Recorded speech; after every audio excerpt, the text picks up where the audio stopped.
পৃথিবী চ্যাপ্টা নয়, আবার পুরোপুরি গোলাকারও নয়। পৃথিবী শেপ হচ্ছে জিওড শেপ। জিওড হলো ইররেগুলার শেপ বল, যার সারফেস পৃথিবীর সব জায়গাতেই গ্র্যাভিটির অভিমুখের সাথে লম্ব হয় এবং সমুদ্রের গড় পৃষ্ঠতলের সাথে কোয়েনসাইড হয়, এবং যার সমুদ্র পৃষ্ঠতল পৃথিবীর মাধ্যাকর্ষণ বলের অধীনে থাকে।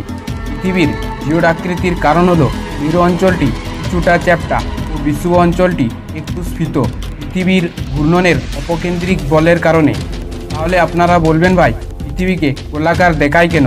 পৃথিবীকে স্ফেরিক্যাল শেপের দেখায় পৃথিবীর বাইরে বা স্পেস থেকে, কারণ নর্থ পোল থেকে সাউথ পোল পর্যন্ত পৃথিবীর ডায়ামিটার 12,714 কিলোমিটার, কিন্তু ইকুয়েটরে 12,756 কিলোমিটার। স্পষ্টতই পার্থক্য শুধু 42 কিলোমিটারের মতো। এই পার্থক্য স্পেস থেকে খুবই কম পরিমাণের দেখায়, তাই পৃথিবী আমাদের চোখে রাউন্ড শেপে